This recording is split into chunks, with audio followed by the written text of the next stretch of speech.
이런 모드로 설교를 할까요? 오늘 분위기가 이런 모드입니다.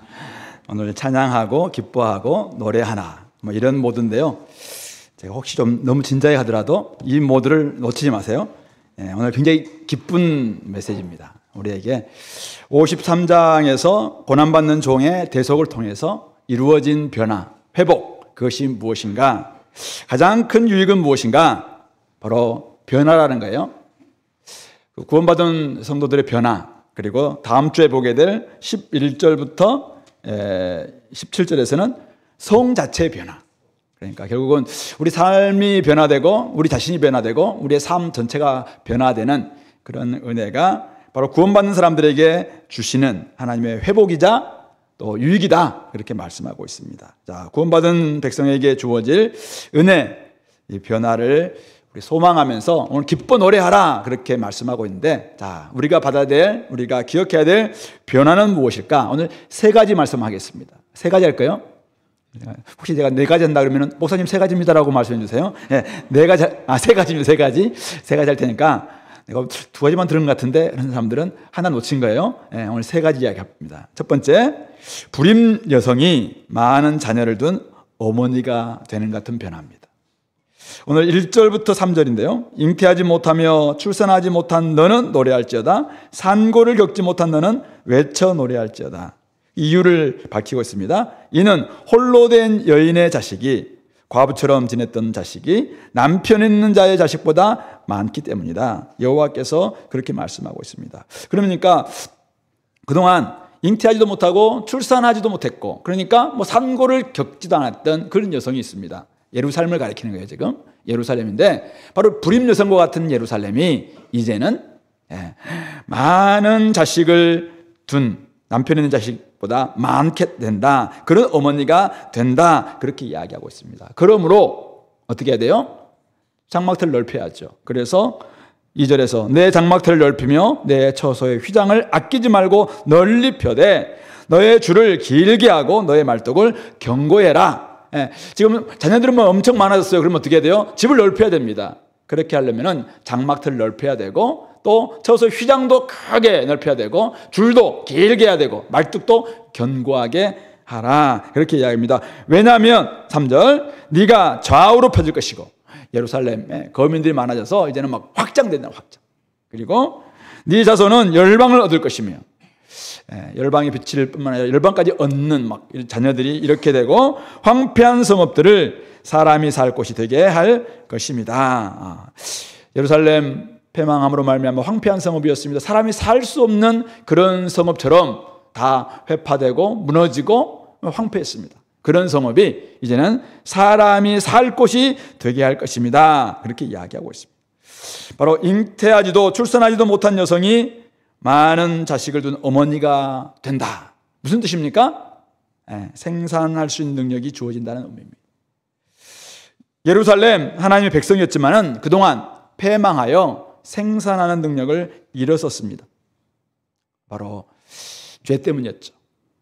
그러나 이제 하나님과의 관계 회복이 일어났습니다. 바로 53장, 고난받는 종의 구속 사역으로 인해서 이런 변화가 일어나게 된 것입니다.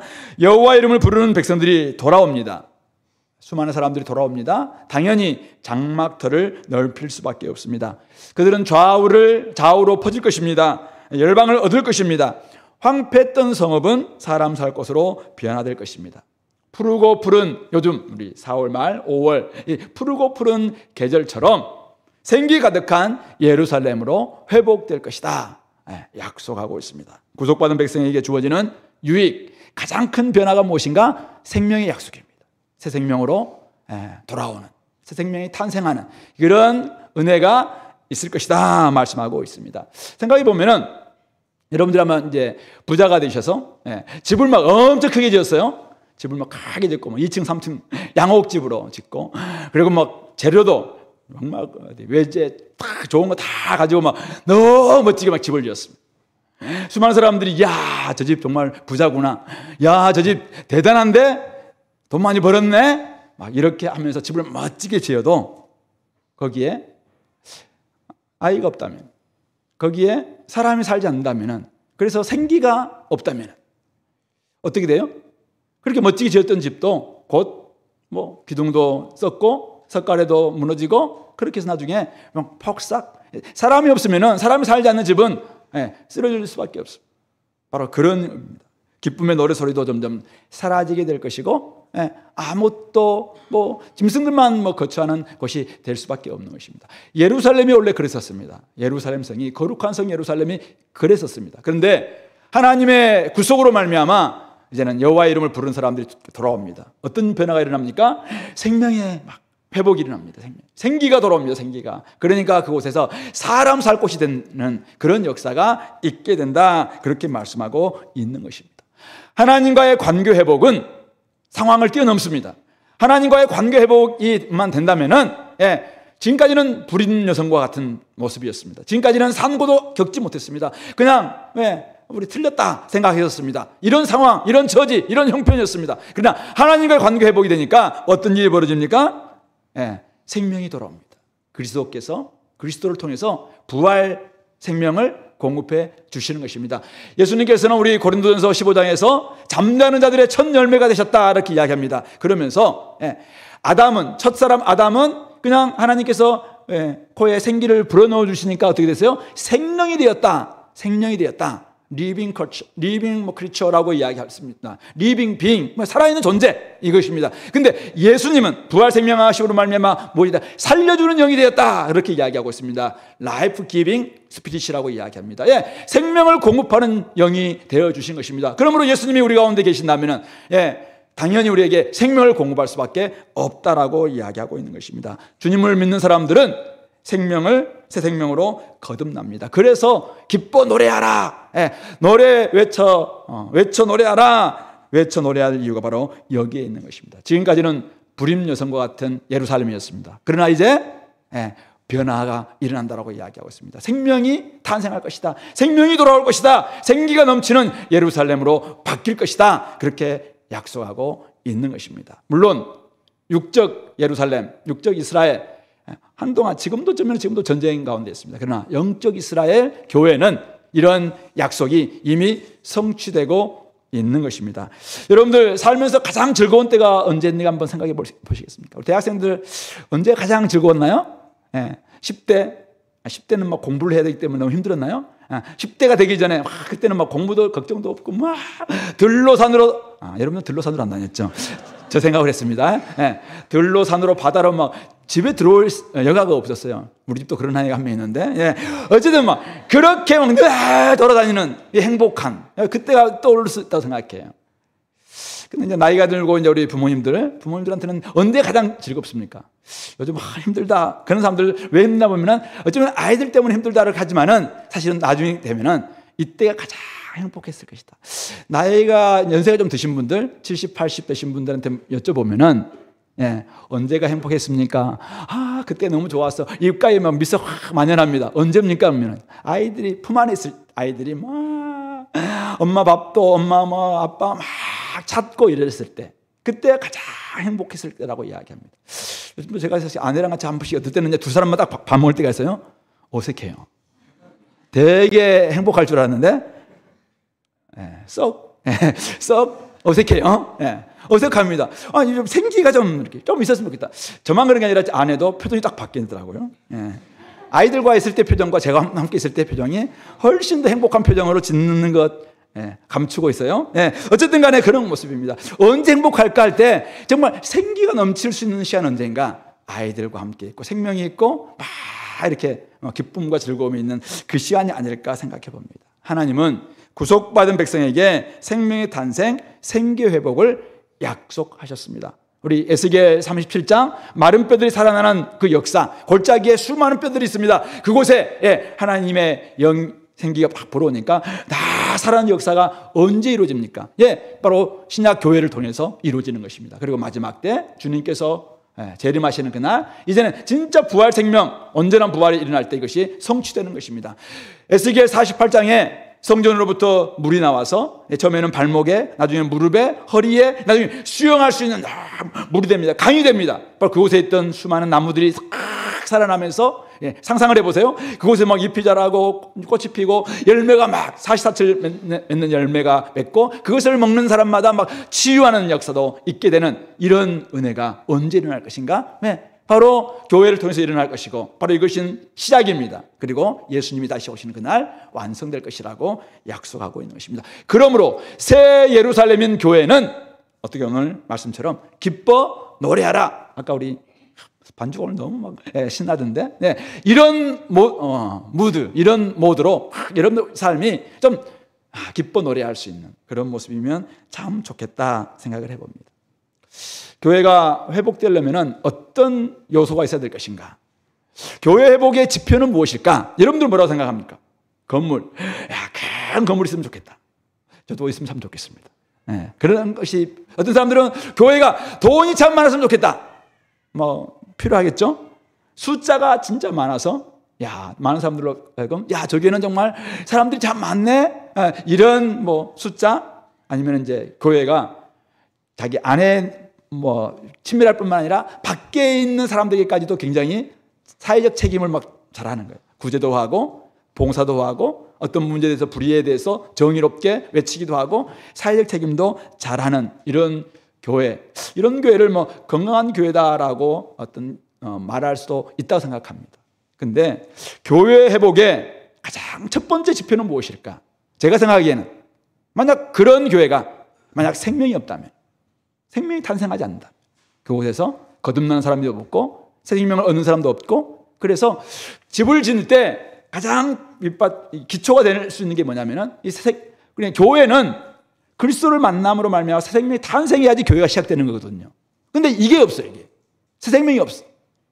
한 사람이 주님을 만나서 거듭나는 일이 없는 그런 교회라면은 그래서 어떻게 건강한 교회라고 말씀할 수 있겠습니까? 거기에 주님의 생명이 있다라고, 생기가 있다라고, 어떻게 생명이 막 회복됐다라고 말할 수 있겠는가? 만약 생명이 탄생되고 그곳에 하나님의 생기가 막 들어오기 시작한다면은 저는 건물이 없어도 재정이 부족해도 괜찮다고 생각해요. 그 교회는 얼마 후에 하나님께서 그것까지도 허락해 주실 것이기 때문에 그렇습니다. 오늘 말씀이 그 이야기를 하고 있는 것입니다. 부활하신 그리스도를 만난 사람들은 새 생명으로 탄생합니다. 교회의 회복력, 교회 회복의 원천은 바로 거기에 있는 것입니다. 오늘 이번 주에 제가 우리 목협이 수련회가 있어서 한국교회 진단 리포트라는 책을 하나 사서 지금 읽고 있는데요. 거기에 한국교회를 진단하기 위해서 5 영역으로 나눠서 진단하더라고. 예배, 교육, 친교, 봉사, 그 다음에 선교, 이 5가지 영역을 가지고 전문가들이 이제 설문조사들을 해서 여러 가지 진단하는 것을 지금 보고 있는데, 읽으면서 많이 좀 공감도 하고 우리 교회도 이런 예배가 회복이 있으면 좋겠다. 그리고 교육적인 부분이 있어서 이렇게 좀 했으면 좋겠다. 여러 가지 좀 생각을 하고 있습니다. 자, 그런데 제가 그 책 읽으면서 이제 한 2파트 정도 남아 있는데요. 읽으면서 이런 생각이 들었습니다.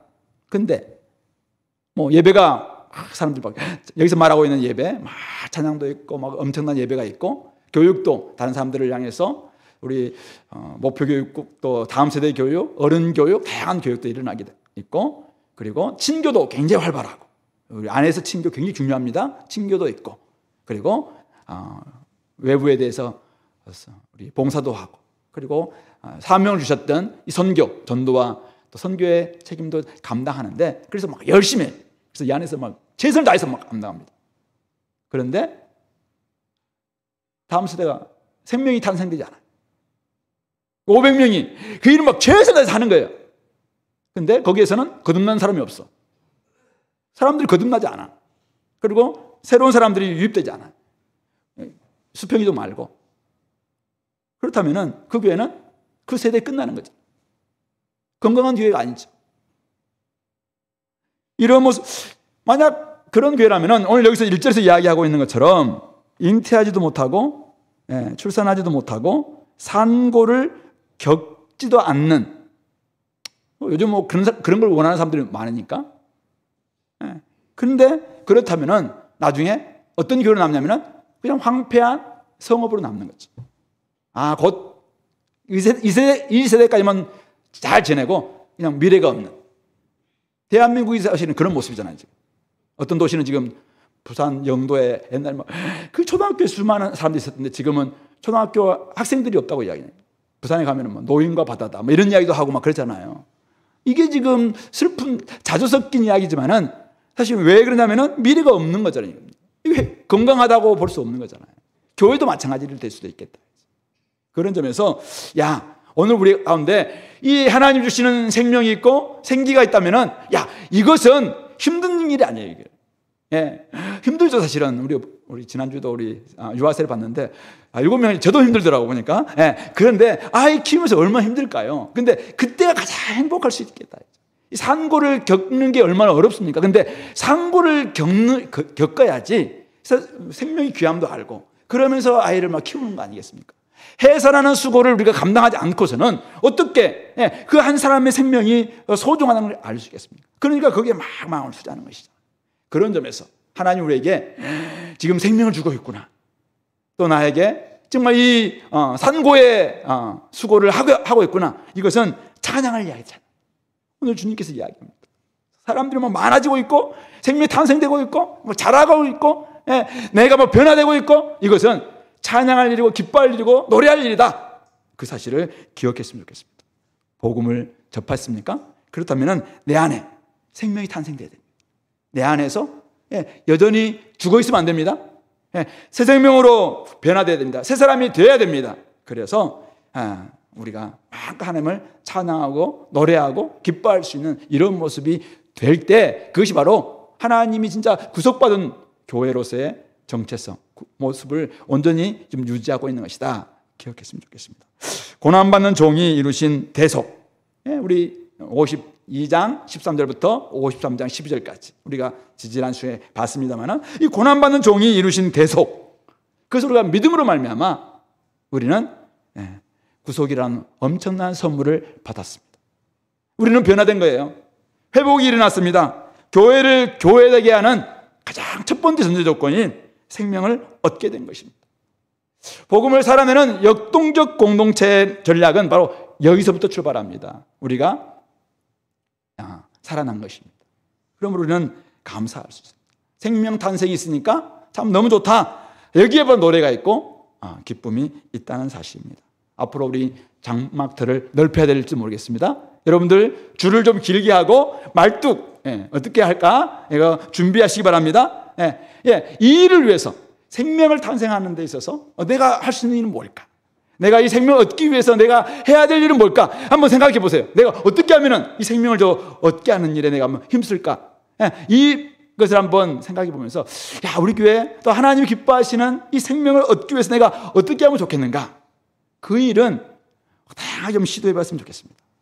아버지 갈렙이 저 산지를 내게 주셔서 헤브론 땅입니다. 산지입니다. 산지. 근데 가서 막 과감합니다. 그 땅을 산지를 정복하는 아버지의 모습을 봐왔던 딸 악사, 이름도 참 악사인데 그가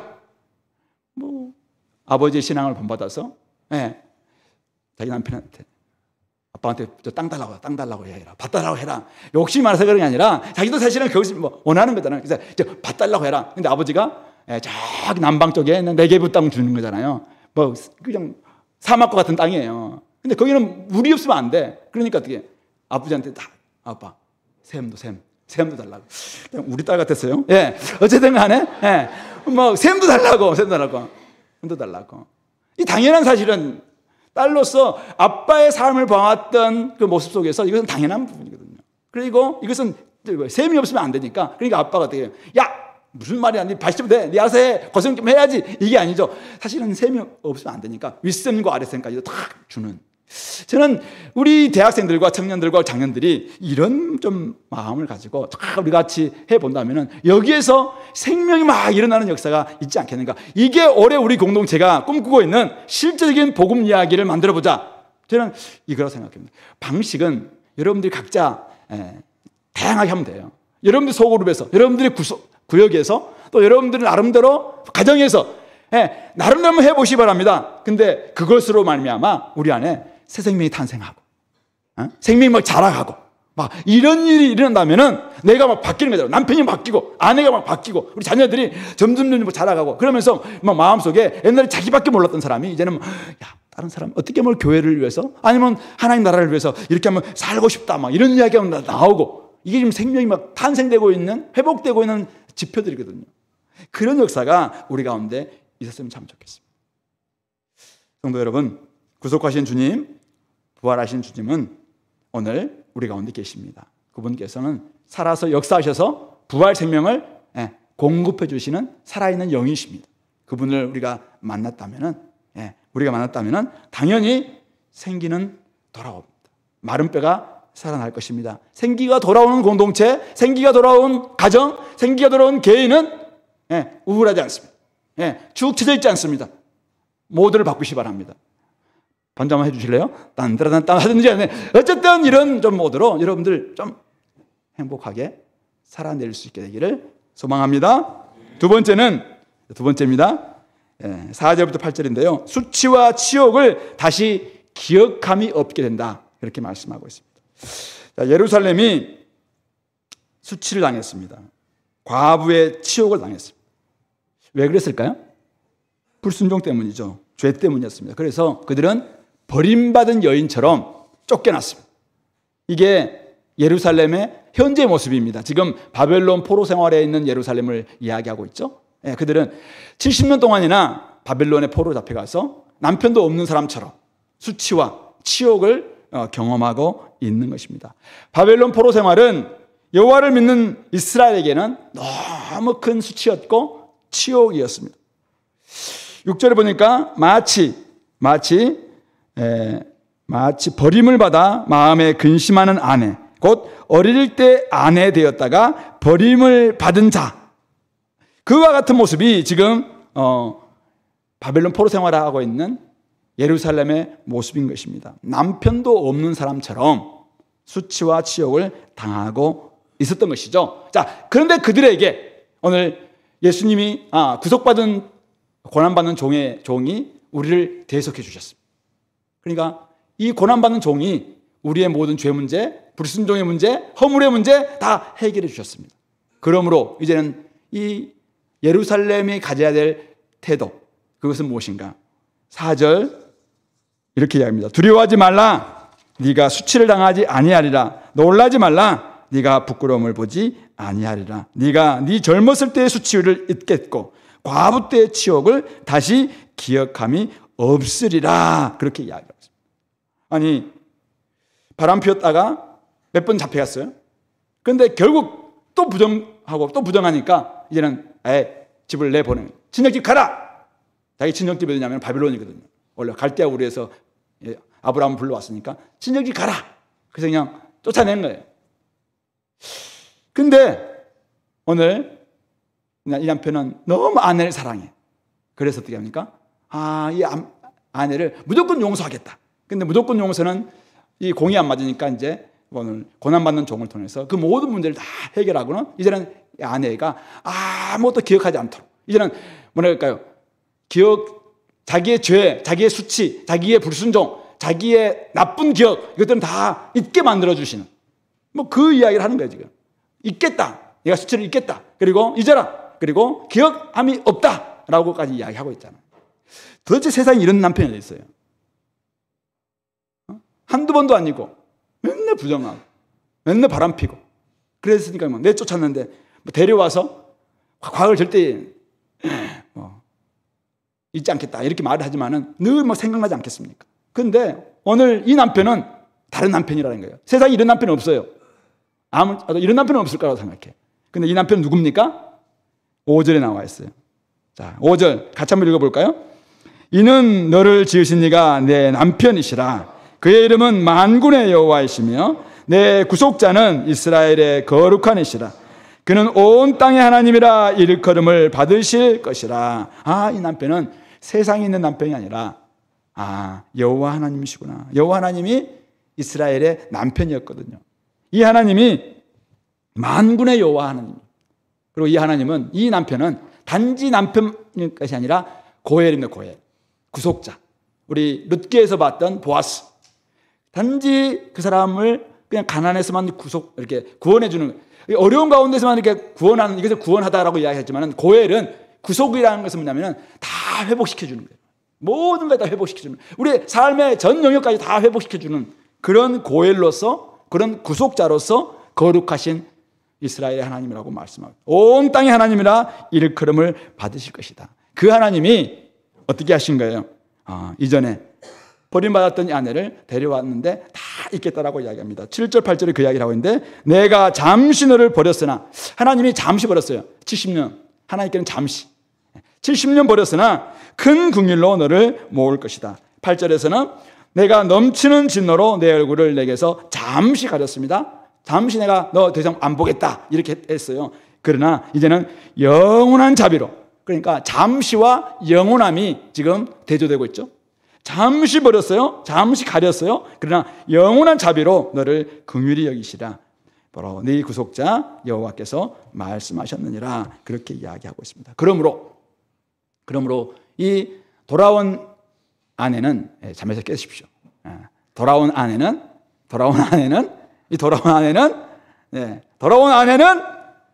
다시 버림받을까봐 두려워할 필요 없다. 그래서 원래 이 앞에 세 줄은 제가 안 보거든요. 안 보여요, 잘. 근데 가사 이렇게 보면 이제 보입니다.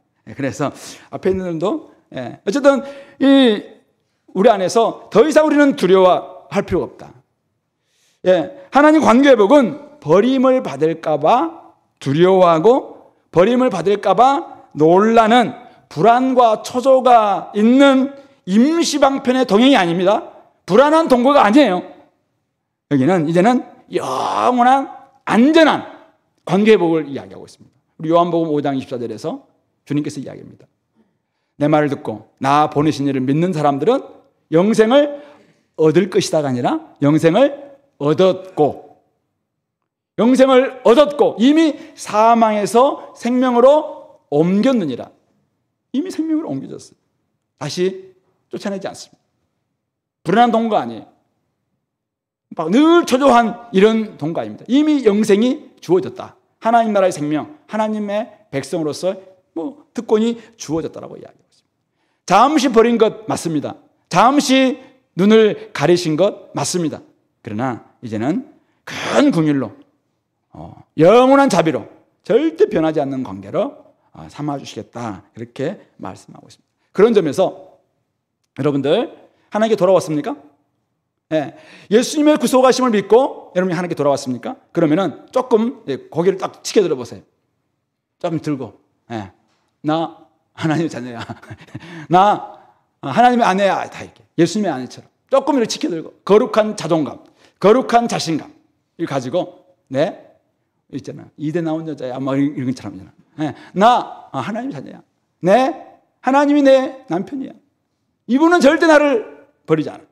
이런 자존감이지. 이런 자존감은 불안, 초조, 언제 쫓겨날지 모르는 이런 태도 아니에요? 이 태도는 절대 없습니다. 여기에 딱 든든한 내가 누구냐? 하나님의 자녀다. 나는 거룩하신 하나님의 아내다.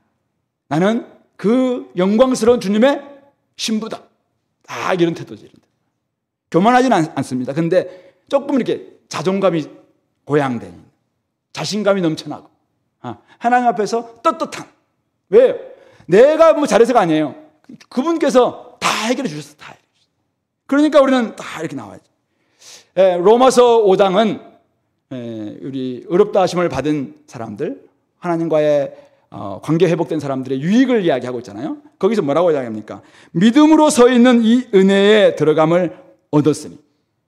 믿음으로 서 있는 이 은혜 안에 들어갔습니다. 하나님과 화평의 관계에 들어갔기 때문에 이 화평을 누리자라고 이야기하겠습니다. 화평 형제, 화평을 누리시기 바랍니다. 화평을 누리라라고 이야기하고 있습니다. 화평을 누려야 합니다. 하나님의 영광을 바라보며 즐거워하는 단계로 나아가시기 바랍니다. 환란이 찾아올 거예요. 환란이 올 때마다 어떻게 합니까? 혹시 내가 무슨 죄를 지어서 내가 벌 받고 있는가? 성경은 그런 이야기하고 있지 않습니다. 환란이 찾아오면은 그것은 뭡니까? 이 환란은 나를 인내하게 만드는 거구나. 인내는 연단을 만들고 연단은 나를 소망을 이루는 줄 안다. 지금 나한테 어려움 찾아왔네. 이거는 내가 죄 때문에 하나님 다시 막 옛날 거 생각나가지고 야, 네 옛날에 이런 존재였잖아. 야, 내가 용서한 건 네 모르고 또다시 이렇게 나를 배신해. 야, 옛날 거 쳐서 네가 더블로 네 벌 받아라. 이게 환난이 아니라는 말이에요. 이게 환난이 아니란 말이에요. 도리어 환난은 우리를 점점 연단하게 만들고 하나님 나라의 백성으로 빛나게 만드는 그것으로 사용하시는 연단이라고 이야기하고 있습니다. 그러므로 어떻게 해요? 좀 다 즐거워하라. 환난이 와도 좀 즐거워하고 하나님의 영광을 바라보며 즐거워할 것을 말씀하고 있습니다. 여러분들 좀 어떻게 즐겁습니까? 예배 시간 조금 조용하잖아요, 여러분들이. 근데 밖에 나가면 좀 여러분들 어떻게, 아까 우리 오늘 되게 오늘 인상이 깊어가지고 다시 한번 쳐주실래요? 아까 앞에 했던 거 한 번만 쳐주실래요? 네. 가장 신나는 부분. 설교 시간에 이런 적이 없었는데 안 되겠군요. 제가 너무 무리한 요구한 거죠? 네, 됐어요. 네, 워낙 우리 자매가 천재거든요. 그래서 치라 그러면 바로 칠 줄 아는데, 예, 쑥스러워해서 지금. 네, 좋습니다. 하나님과의 관계 회복은 됐잖아. 친밀한 관계를 혹시 누리지 못하는 것 때문에 요즘 조금 내가 또 수치를 당할까? 또 하나님 앞에 버림받을까? 이런 두려움을 혹시 가지고 있는 것은 아닌가? 이미 관계 회복됐어요. 근데 하나님과 친밀한 교제를 누리지 못하기 때문에 돌아왔는데 각방 생활해. 결혼을 했는데 각방 생활. 계속 만나지도 않고 대화도 잘 안 해. 밥도 같이 따로 먹고 늘 한 1년째 기러기 부부처럼 하나님 관계하고 그렇기 때문에 즐거움이 없는 거죠. 우리 사무엘하 14장 15장에 보면은 압살롬이 이제 저기 형님을 원수 갚고 난 다음에 도망치잖아요. 그러다가 이제 이따가 나중에 다윗이 데려와야 되는데 또 안 데려오고 그렇게 나중에 데려오긴 데려와요. 근데 데려왔는데도 불구하고 불러서 이야기도 하지 않고 밥도 같이 안 먹고 왜 그랬냐 책망도 하지 않고 그냥 버린 자식처럼 따로 지내는 거예요. 그러니까 압살롬이 어떻게 합니까? 열받으니까 요압 밭에다 막 불 지르고 막 아빠 나 왔다 막 이것을 지금 이야기하는 거잖아요. 근데 나중에 그냥 다윗이 만나줍니다. 근데 그것이 너무 오랫동안 아마 쌓여서 그랬겠죠. 15장에 보면은 바로 반역하는 일로 압살롬이 반역해서 나중에 이제 참 아프게 죽는. 나중에 아빠가 얼마나 압살롬 생각하면서 내 아들 압살롬아 내 아들 압살롬아 슬프게 우는 장면을 우리가 보는데요. 우리 하나님과의 관계 속에서 혹시 그렇게 되고 있는 것은 아닌가 이거죠. 그러니까 관계는 이미 됐어요. 하나님 아버지, 남편 되시는 하나님 앞에 우리가 돌아왔는데 큰 긍휼과 영원한 자비를 베풀어 주셨는데 예수님을 우리에게 주시기까지 우리를 사랑하셔서 주셨는데 우리가 두려워하지 않고 이제는 놀라지 않고 하나님께만 나아가서 친밀한 교제를 누리면 되는데 그것을 내가 하지 않음으로 말미암아 지금 서먹서먹하고 신앙생활이 즐겁지 않고 혹시 그런 것은 아닌가 이런 부분들을 돌아봤으면 좋겠습니다. 그런 점에서 하나님과의 관계는 회복됐다. 그런데 친교가 서먹서먹한다면은 아가서 4장 5장 우리 설교를 하지 않고 어제의 말씀 오늘 말씀은 아가서에서 핵심 부분인데 이 부부의 굉장히 좀 밀어라 할까요? 농 짙은 어떤 그런 부분인데 하나님과 우리 사이에 이런 부분들이 회복된다면은 그러니까 오늘 5장의 말씀은 뭡니까? 5장의 말씀에서는 남편이 아내의 방문을 두드는데 아내가 귀찮은 거예요. 어떤 그냥 있기도 귀찮고 또 뭐 하니까 귀찮아서 문을 안 열어준 거죠. 그러니까 남편이 이제 집을 나가. 그러니까 이 아내가 깨닫고는 막 주전선이 있고 막 밖으로 나오는데 남편이 없는 거예요. 이 사람 찾아가 물어봐도 모르고 저 사람 찾아 모르고 막 자꾸 상처도 받고 겉옷도 빼앗기고 이렇게 하다가 어쩌 해서 나중에 남편을 만나서 진짜 이 온전한 연합을 이룬다라는 그런 내용이 오늘 아가서의 5장의 내용입니다. 하나님과 우리 사이 속에서 관계 회복돼 있어요? 결혼했어요? 신비적 연합을 이루도록 하나님 우리에게 불러주셨는데 우리가 하나님이 끊임없이 우리에게 노크를 해요.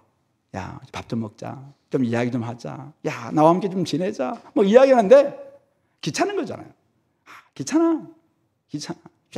예배 한번 들었으면 됐죠. 뭐 자꾸 합니까? 귀찮으니까 하나님이 삐친 건 아닐 거예요. 하나님도 이제는 알겠어. 하나님은 왜냐하면 인격적인 분이시거든요. 불러놓고 억지로 딱 끌고 와서 앉아! 먹어! 이 벌려 쑤셔넣고 이런 분 절대 아니거든요. 이런 분 아니에요. 야, 이거 안 먹으면 너는 죽는 거야. 먹어야 돼. 벌려라니까 벌려. 막 이런 분 절대 아니에요. 하나님은 야, 우리 먹고 이거 이 아이 진짜 좋은 거야. 네가 먹었으면 좋겠다. 본인이 먹도록 그냥 하신 거잖아요. 옛날에 우리 아들 초등학교 4학년 때 학교 선생님이 편식한다고 불러놓고 막 입에다가 막 쑤셔놓고 막 그래가지고 선생님이 나중에 미안했던지 전화 왔어요. 뭐 애가 뭐 이래서 그랬다. 나중에 뭐 너무 사실 열받긴 열받았는데 절대 우리 하나님은 그런 분 아니에요. 이런 분 아니에요. 그냥 안 먹어. 우리가 비실비실하더라도 하나님이 야, 좀 와서 좀 먹어줘. 제발 좀 먹어줘. 이렇게 하는데도 계속해서 그냥 먹었으면 좋겠다. 네가 왜 이렇게 비실비실한 줄 아니? 안 먹어서 그래. 네가 예배 와서 맨날 졸잖아. 그래서 내가 요즘 비실비실한 거야. 왜 영양실조 걸리고 있는데 네 영양을 좀 보충했으면 좋겠는데 야, 이 맛있는 거 좀 사왔는데 좀 먹어도. 근데도 계속 안 먹는 거죠. 근데 하나님이 이 벌리면서 막 쑤셔놓고 이런 분 아니거든요. 근데 우리가 자꾸 왜 하나님께 가까이 못 나가냐면은 두려움, 죄책감 문제가 아직 해결 안 되는 사람이 있어요. 죄책감 하나님 다 버리라고 이야기하고 있습니다. 자격지심 이것도 사실 버리라고 이야기하죠. 자격지심이 뭡니까? 내 자기 안 된다는 뜻이잖아요. 원래 우리 자기가 안 되는 존재예요. 하나님과 어떻게 우리를 구속하셨어요? 하나님과 우리 사이에서. 자, 하나님이 50, 내가 50 이거 감당해서 구원받자. 그러면 우리는 영원토록 구원 안 됐을 거라고 생각해요. 근데 50은 너무합니다. 하나님이 하나님이시잖아요. 그러므로 하나님은 90, 저는 10. 야, 하나님이 이렇게 했어요. 야, 내가 90 책임질 테니까 네가 10만 해라. 이렇게 해서 감당함으로 우리가 구원받았다면은 구원받을 사람 한 명도 없어요. 90은 또 그래도 좀 너무 좋습니다. 그러면 99. 하나님 99. 저는 1만. 하나님 그렇게 했어요. 야, 그래도 네가 나의 형상을 지원받았는데 네가 일을 감당해야지. 일을 감당해. 나는 99 책임질게. 그래도 한 명도 구원 못 받아요. 하나님 100% 다. 한 번 더 이야기, 99.9까지 이야기했을 뻔했는데, 그렇게 하나님이 100% 다 감당하고 나머지는 우리에게 뭘 이야기해요? 내 문제 다 해결해 주셨네? 하나님을 신뢰하는 것. 이게 믿음이거든요. 이걸 요구하고 있어요. 이걸 요구하고 있어요. 그래서 그러므로 말면 우리가 하나님께 왔으면은 어떻게 해요? 너무 고마우니까, 감사하니까. 아가서에 나오는 사랑의 미러를 가지고 나아가는 거죠. 나가서 읽으면서 오늘 보면서 야, 어떻게 이런 표현들을 썼지? 어떻게 이렇게 세밀한 표현을 쓰지? 어떻게 이렇게 풍성한 단어를 사랑의 연애를 쓸까? 제가 옛날에 연애 편지 쓸 때 이 아가서 막 많이 뺏겨서 막 보내거든요.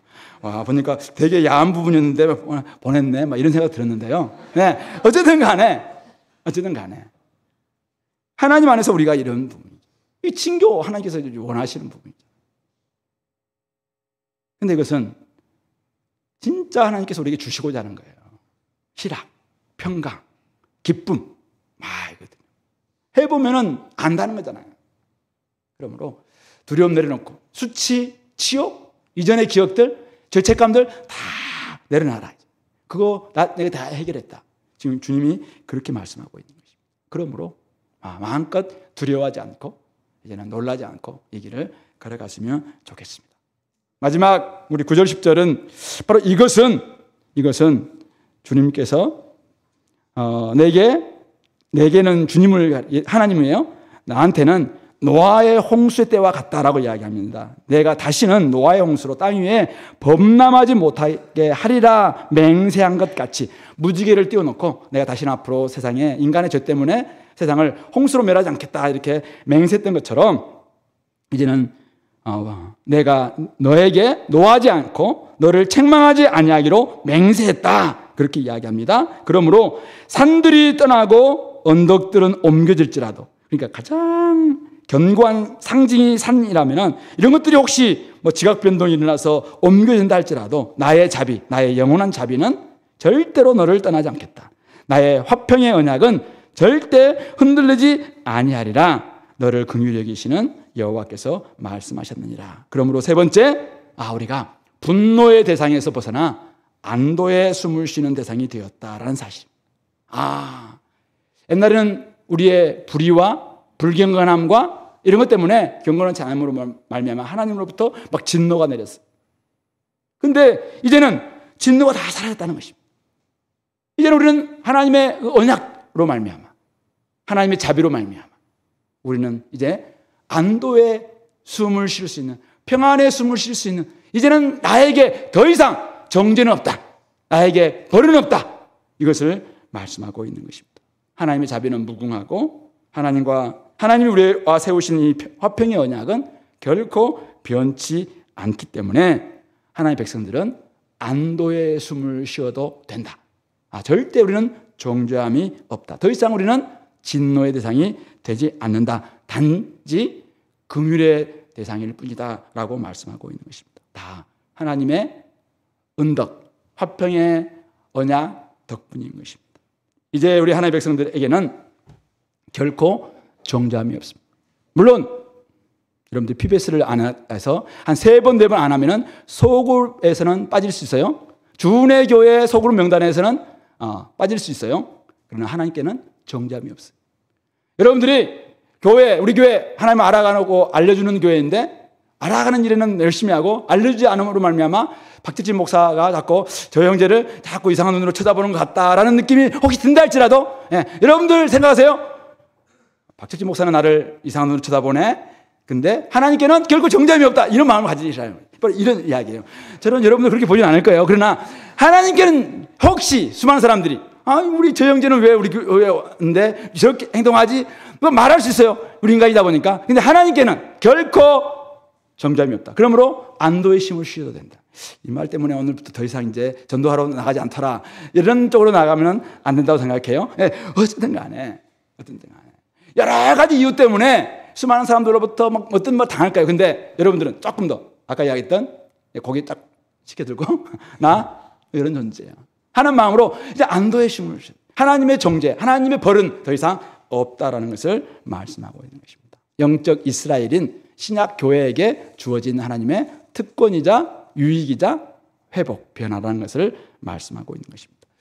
예수님께서 이 53장에서 고난받는 종으로서 이미 대속하셨기 때문에 우리를 향한 하나님의 진노는 다 사라졌습니다. 하나님이 우리를 바라보실 때는 우리의 프리즘을 통과하면 7색깔 무지개가 자외선을 통과하면 나오는 것처럼 하나님은 끊임없이 우리를 바라보는데 어떻게 바라보냐면은 여기 앞에 맨 앞에 있는 우리 이재민 집사를 바라보는데도 여기 예수님을 통해서 바라보는 거예요.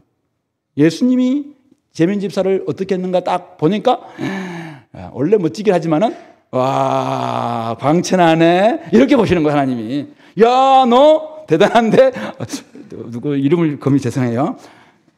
똥만 하나님은 괜찮죠? 굉장히 부끄러워하는데 네. 딱 이렇게 주님 얼굴 가지고 동만왕을 딱 보니까 얼굴 하얗네 이렇게 보시는 거예요. 이렇게 이미 흰 옷 입은 천사와 같네 이렇게 보시는 거잖아요. 왜요? 주님께서 우리에게 다 이렇게 정과시켜 주는 거니까. 흰 옷을 딱 입혀주시니까 얼굴이 새카매도 동만왕이 그렇다는 게 아니라 누구든지 다 이렇게 빛나는 얼굴이 된다. 이게 지금 우리의 가져야 될 모습이에요. 산들이 옮겨지고 작은 언덕들이 막 다 옮겨지는 일이 엄청난 지각변 된다 할지라도 하나님의 자비, 하나님의 이 언약은 절대로 흔들리지 않는다. 그러므로 우리에게 뭐 하라는 거예요? 두려워하지 말라는 것이. 놀라지 말라. 그래서 소망을 노래하라. 마음껏 기뻐 노래하라. 그 이야기를 하고 있는 것입니다. 말씀을 맺겠습니다. 오늘 우리가 잘해서 기쁨과 즐거움과 생기가 돌아온 게 아닙니다. 우리가 잘해서 수치가 사라지고 우리가 잘해서 하나님과 우리가 화평의 관계가 회복된 게 아닙니다. 회복의 원천은 무엇입니까? 바로 하나님의 은혜죠. 하나님의 은혜의 성품으로 말미암아 결국 우리가 회복하게 되었다는 것입니다. 온 땅을 지신 여호와, 그 이름이 만군의 여호와이신 우리 하나님께서 우리의 남편이자 우리의 구속자가 되셨기 때문에 결국은 우리의 삶의 전 영역까지 하나님께서 회복해 주시겠다 약속하고 계시는 것입니다. 변함없는 하나님의 자비, 하나님의 긍휼 때문에, 긍휼 덕분에 오늘 우리는 이 회복 은혜를 경험하게 된 것입니다. 바로 고난받은 종이신 예수님 덕분에 우리는 예수님을 통해서 구원과 회복을 지금 선물 받았다는 사실을 기억했으면 좋겠습니다. 그렇다면 우리가 해야 될 일은 딱 한 가지죠. 제가 보기에는 딱 한 가지로 생각해요. 소망을 노래하는 것입니다. 노래의 방식은 다양합니다. 놀이든지 노래든지 글이든지 여러분들 삶이든지 다양한 방식으로 다양한 시도를 통해서 내가 하나님 자녀다. 하나님은 내 속에서 일어나고 있는 이 구속을, 이 회복을 마음껏 이렇게 노래하는 겁니다. 찬양하는 것입니다.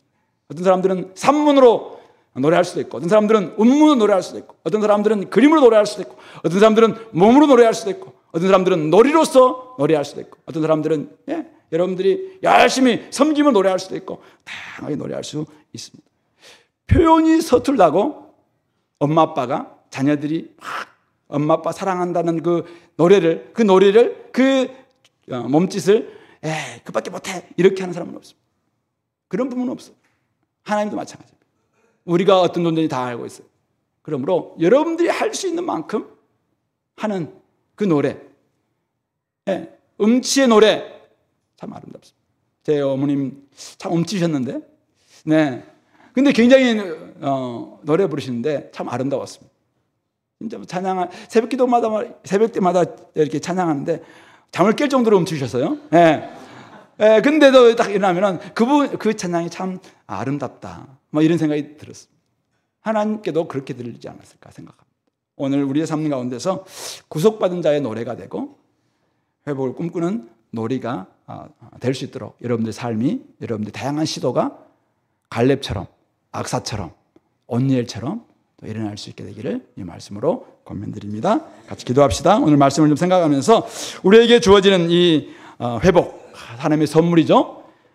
생명의 회복이 일어나게 되고 또 수치와 치욕은 다 사라지게 되고 하나님과 좀 평안한 가운데서 안도의 숨을 쉬는 그런 삶이 변화되었는데, 이런 삶 가지고 이런 모습으로 마음껏 하나님을 찬양하고 노래하고 기뻐하는 우리의 삶이 될 수 있도록 하나님 함께 달라고 같이 기도하겠습니다.